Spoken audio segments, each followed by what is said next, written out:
Sebentar. Hadisnya sudah saya sampaikan. Sekarang saya baca cepat ya. Persiapan sebelum Idul Adha. Ya, bagi semuanya.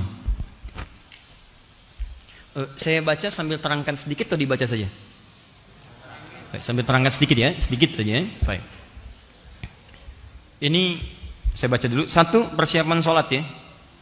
Persiapan sholat untuk tanggal 10 itu, pertama, mengenakan pakaian terbaik disertai wewangian. Ya. Hadisnya riwayat Hakim di kitab Al-Mustadrak nomor hadis 7560. 7560. Langsung dari cucunya Nabi sallallahu alaihi wasallam, Al-Hasan. Ya. Beliau menyampaikan, haddatsana qala amarna Rasulullah sallallahu alaihi wasallam fil 'idaini an nalbasa ajwada ma najid wa an natatayyaba bi ajwada ma najid wa an nudhhiya bi asmana ma najid. Fokus. Telah memerintahkan kepada kami datuk kami Rasulullah sallallahu alaihi wasallam, kakek kami Rasulullah sallallahu alaihi wasallam, di setiap 2 hari raya, di Idul Fitri, Idul Adha. Apa perintahnya? Ada yang umum, ada yang khusus untuk Idul Adha saja. Di antara yang umum, annal basa ajwada ma najid, untuk mengenakan pakaian terbaik yang kami bisa dapati. Yuk buka. Kalau mau siapkan dari sekarang. Itu sunnah. Ingat sunnah. Dan sunnah untuk Idul Adha, ingat 10 hari pertama pahalanya senilai jihad fi sabilillah. Antum pakai pakaian bagus Idul Fitri ada pahala. Tapi ketika Idul Adha masuk kategori hadis tadi. Bukan cuma dapat pahala biasa, bisa senilai jihad tuh. Cari pakaian terbaik. Kalau bisa ikhtiar dari hari ini. Bismillah. Ya, tidak harus mahal, yang paling halal. Yang paling halal. Cari yang terbaik, yang paling halal. Bismillah, dapati itu. Kenakan. Wa an natatayyaba bi ajwada ma najid. Kenakan wewangian, parfum untuk laki-laki. Sunnah. Kalau ingin bertambah lebih, saat mau salat bawa lagi parfumnya. Ya, Timur Tengah itu biasa. Ya, sampaikan. Dan niat ikhlas dibagi. Ya, sampaikan, pakai, tebarkan lagi, pakai. Setahun sekali pahalanya tinggi. Pahalanya tinggi. Kemudian, nah ini dia, wa an nudhhiya bi asmana ma najid. Dan Rasulullah SAW memerintahkan pada kami untuk menyembelih berkorban dengan yang terbaik yang mampu kami dapatkan. Caranya begini, caranya. Ya. Anda punya anggaran berapa? Misal, saya punya anggaran 3 juta. Dari yang 3 juta itu cari yang paling bagus hewan kurbannya. Nanti ada ikhtilaf dari kalangan ulama. Ada yang mengatakan domba, ada yang mengatakan sapi, macam-macam. Yang poin yang paling penting dari yang banyak manfaatnya, ya ada kadang daging manfaatnya. Bagi sementara orang ini nggak makan daging kambing, makannya sapi, ya daging sapi. Maka Anda ikut kepada bagian dari daging sapi. Ada dia makan daging kambing, makan daging sapi misalnya, Anda bisa berkorban. Ini lebih bagus yang ini, maka itu yang dimaksimalkan. Dari anggaran yang Anda miliki, berikan yang terbaik di situ. Paham ya? Ya dari sekarang biasanya sudah disampaikan. Ya, di Alexan itu sudah ada flyernya, yang lain sudah ada flyernya. Berapa kira-kira bagian sapi sekian? Ya, bagian kambing sekian. Ya. Untuk makan kambing apa sapi? Hah? Makan kambing apa sapi? Sapi, masya Allah, luar biasa. Kita makan daging sapi, dia makan sapi. Ya? Oke, saya katakan luar biasa. Buat ya. Haram hukumnya. Ya. Beli dulu. Masak dulu, lalu dimakan, ya. Kalau sudah disembelih apa hukumnya? Belum tentu. Sembelih dengan membaca Bismillah ya Allahu Akbar, ya. Baru kemudian jadi belum tentu. Kalau yang disembelih kambing orang, ya. Sudah. 2. Sunnah kedua, hadis riwayat Ahmad. Nomor hadis 22.984 di Musnad Ahmad. Sunnah yang kedua, tidak makan terlebih dahulu. Ingat, setelah sholat subuh, kalau Idul Fitri itu sunnahnya makan dulu. Untuk menunjukkan bahwa subuh ini beda dengan subuh yang kemarin saat masih puasa. Sekarang harus buka, makanya haram hukumnya puasa. Jelas ya? Untuk Idul Adha, sunnahnya jangan dulu makan. Jelas ya? Sunnahnya jangan dulu makan. Kapan makannya dilakukan? Kita baca hadisnya. Karena Rasulullah sallallahu alaihi wasallam la yaghdu yaumal fitr hatta ya'kula wa la ya'kulu yaumal adha hatta yarji'a fa ya'kulu min udhiyati. Adalah kebiasaan Rasulullah sallallahu alaihi wasallam, beliau makan dahulu saat akan menunaikan Idul Fitri. Ba'da subuh makan, berangkat Idul Fitri. Tapi saat Idul Adha beliau tidak makan terlebih dahulu hatta yarji'a. Hatta yarji'a. Lihat sini, lihat sini. Hatta harful ghayah, menunjuk pada tujuan. Ghayatun. Ya. Misal, ana urid adhhab ila Jakarta hatta al-Istiqlal. Saya pengen pergi ke Jakarta sampai ke Istiqlal. Tujuan paling akhirnya Istiqlal. Jadi kalau sudah ada hatta, ini menunjukkan sampai ke tujuan. Ya. Sampai pulang, tujuannya ke pulang. Pulang dari sholat id. Jadi kalau sudah selesai sholat, mendengarkan khutbah Idul Adha, Anda pulang. Nah, baru sunnahnya Anda makan. Tapi ingat, yang paling menarik adalah dalam kalimat pulang itu diikutkan fi'il mudhari nih. Ini yang paling indah. Ada ya di depan kata kerja artinya. Ya rji'a, hatta yarji'a. Ya ini menunjukkan 3 makna, 3 arti. Kalau dalam bahasa Inggris present, continuous, dan future. Ya. Sekarang, kini, terus berlangsung, continuous, terus, atau future yang akan datang. Kalau diartikan konteks ini, sampai pulang, bisa diartikan sampai pulang itu dalam konteks pakai ya ini, sekarang sedang pulang. Maksudnya belum sampai rumah nih. Ya, di perjalanan misalnya Anda lapar. Kalau yang penting sudah meninggalkan tempat, di jalan Anda lapar, silakan makan. Kalau Anda sholatnya dekat rumah, komplek Al Ihsan ini, PTM, PJS, kemudian Greenview, sholatnya di lapangan depan sini. Begitu selesai nyampe rumahnya dekat. Tapi kalau antum dari Bekasi sholatnya di Istiqlal, ya belum tentu cepat nyampe rumah. Di jalan misalnya sudah terasa lapar, ya boleh antum makan di jalan, tidak ada masalah. Tidak ada masalah, silakan. Ya, jadi tidak apa-apa bekal misalnya di mobil, kemudian jangan makan dulu sampai selesai sholatnya, dengarkan khutbah idnya, pulang misalnya di jalan sudah mulai terasa. Ya, apalagi misalnya buka siaran radio, status sudah mulai muncul, gambar-gambar bertebaran, sedang makan ketupat, ya, dan sebagainya. Sementara Anda belum nyampe rumah. Ya, miss call sudah banyak, status sudah dibuat. Ketupat hari ini rasanya begitu pahat, ya kan? Antum belum makan, merasa nggak enak. Jangan tunggu sampai kemudian nyampe rumah. Boleh sekarang, silahkan nikmati.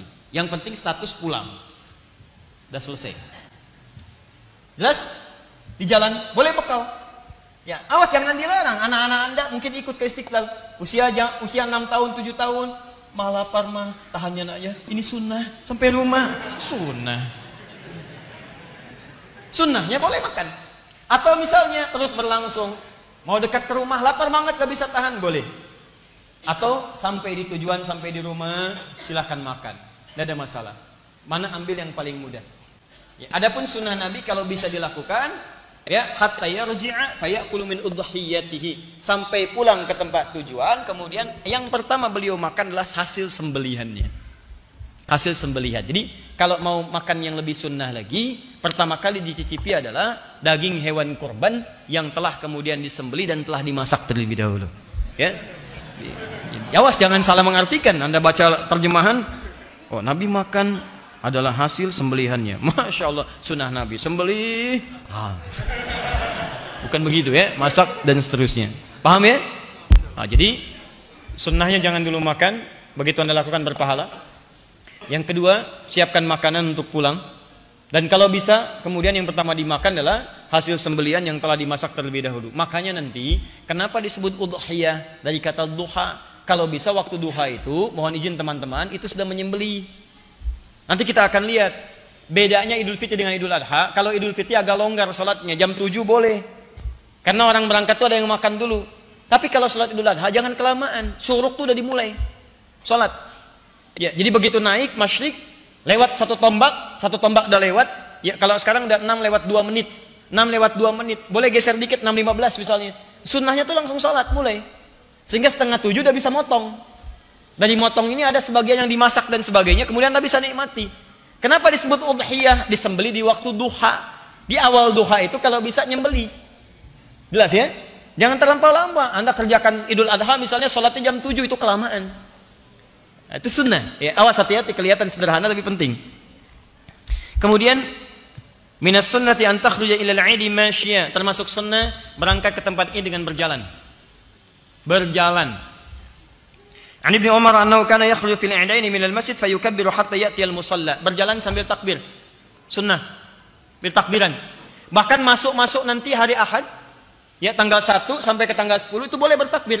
Kalau Idul Fitri itu nanti di akhir-akhir dia Ramadan. Begitu sudah selesai akhir Ramadan, maghrib datang, kemudian muncul awal Syawal, Anda bertakbir. Tapi kalau Idul Adha, Anda bisa mulai dari tanggal 1 Dzulhijjah. Allahu Akbar, Allah, untuk diri pribadi boleh. Ya, tapi kalau Anda ingin berjamaah macam-macam, ingin lebih keras lagi, silahkan. Kapan waktunya? Saat Anda mulai berangkat itu di awal-awal Idul Adha, setelah sholat subuh, boleh, silahkan. Ke tempat sholat, boleh. Itu sunnah. Teman-teman sekalian, saya tegaskan ya sekali lagi. Beribadah di negeri kita, alhamdulillah, itu dilindungi oleh undang-undang. Jadi kalau kita bertakbir, itu undang-undang menjamin. Pasal 29 ayat 2. Negara menjamin kemerdekaan tiap-tiap penduduk untuk memeluk agamanya masing-masing dan beribadah menurut agama dan kepercayaannya itu. Dijamin oleh negara. Di takbir bagi kita itu ibadah. Idul Adha itu ibadah. Takbir dalam Idul Adha itu paketnya ibadah. Jadi kalau malam-malam pengen takbir, dijamin undang-undang. Kalau ngelarang takbir, dia melanggar undang-undang. Boleh, silakan, hidupkan, ramaikan, itu syiar. Itu syiar, perkenalkan kalimat Allah dengan cara-cara yang baik. Allahu Akbar, dan saat berangkat sholat, keluar. Kalau bisa kompak deh. Teman-teman ke satu tempat, kita keluar bareng-bareng. Itu luar biasa syiarnya. Begitu keluar sama-sama, Allahu Akbar, datang ke satu tempat, itu suasana keislamannya akan terasa lain. Saya perhatikan tuh jarang dipraktekkan, keluar biasa aja, bahkan ngobrol. Kamu kurban berapa? Sapi. Kamu unta? Masya Allah. Unta dari mana? Unta yang mirip sapi, namanya si unta. Cuma ngobrol nggak ada karuan. Kenapa nggak takbir jalan? Itu sunnah. Pahalanya besar. Pahalanya bisa senilai dengan jihad. Berangkat bareng. Jalan sambil berjalan. Nah, jalan yang dimaksud ini jika tempat sholatnya dekat dengan kediaman antum. Sholatnya di depan sini di lapangan, tinggalnya di sana, jalan. Tapi kalau antum tinggal di Bekasi pengen sholat ke Istiqlal, jangan maksa. Begitu sholat subuh jalan ke Istiqlal, nyampe sana bubar. Tayyib. Karena Nabi sallallahu alaihi wasallam idza kharaja ila al-'idaini raja'a fi ghairi at-tariq alladhi kharaja fi. Pulang ngambil jalan berbeda. Misalnya jalan ini dari sini, pulangnya lewat jalan yang lain. Apa faedahnya? Pertama, supaya kalimat takbir menyebar. Semua orang mendapatkan bagiannya. Yang kedua, bagian dari silaturahim, begitu lewat melewati rumah berbeda. Ya, bisa bermusafahah, bisa menyebarkan kebaikan dan sebagainya. Bahkan mungkin tetangga Anda non muslim lewat, tebarkan kebahagiaan. Sampaikan, ya. Ajak, ada risalah di dalamnya. Allahu Akbar lewat, salami dia walaupun dengan senyuman, berangkat lagi dan seterusnya. Itu dakwah. Jika memang ada alternatif untuk jalan yang berbeda. Kalau jalannya buntu, jangan maksa. Saya serius. Ini tempat sholat, ini jalan Anda, sini buntu, di tembok begini. Jangan maksa. Begitu selesai mau naik tembok. Wah. Apalagi ngapain? Sunnah Nabi. Wah, sunnah Nabi. Dia yang salah, Nabi yang jadi sasaran.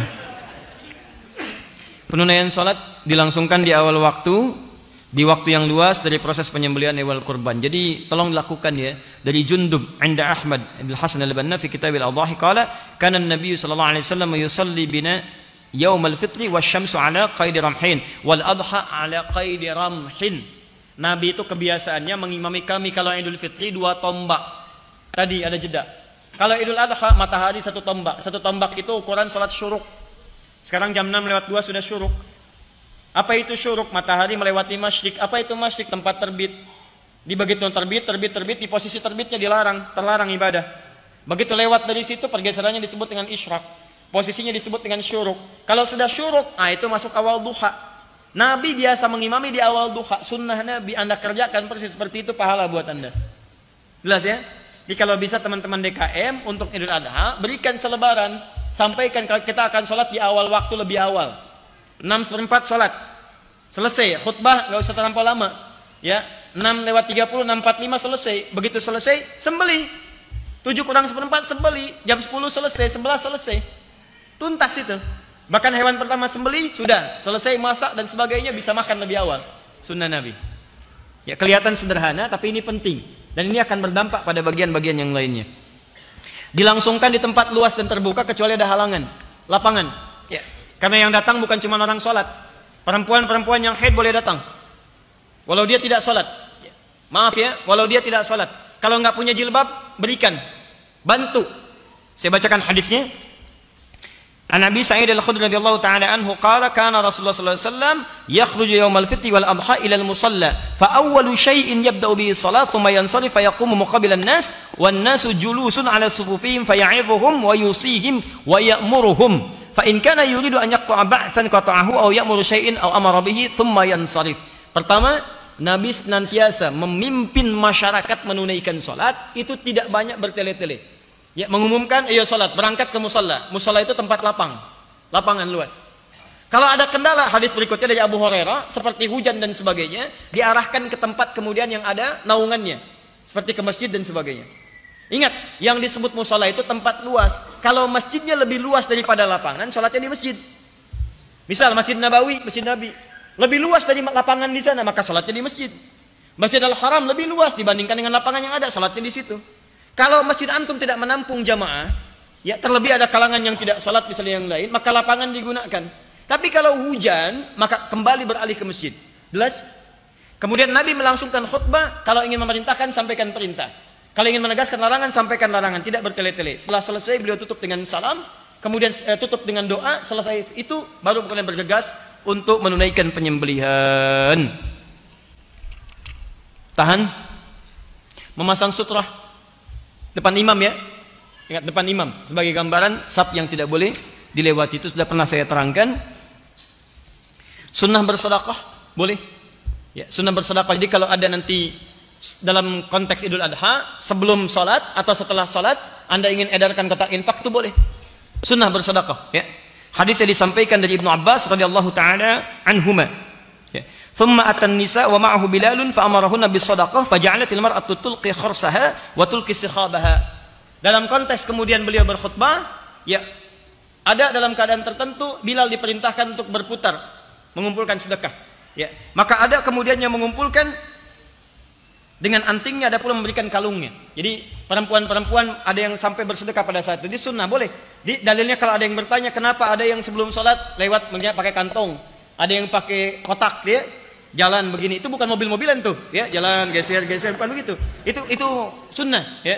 Jadi dari sekarang siapkan, boleh Anda kemudian isi. Saya agak cepat di bagian yang terakhir. Maaf, penunaian salat Idul Adha tidak diawali dengan adzan maupun iqamah. Jangan terlampau soleh, ya. Jadi nanti pas bangun salat nggak usah adzan, nggak usah qomat. Termasuk kalau salatnya ditunaikan di lapangan, itu tidak ada tahiyat lapangan. Ingat, tidak ada tahiyat lapangan, yang ada tahiyatul masjid. Ya, kalau di masjid silakan tahiyatul masjid, tapi kalau di lapangan tidak perlu tahiyat lapangan. Ya, jelas ya? Jadi duduk saja, datang langsung duduk. Jelas? Kalau ada kotak langsung isi untuk sedekah. Tayyib.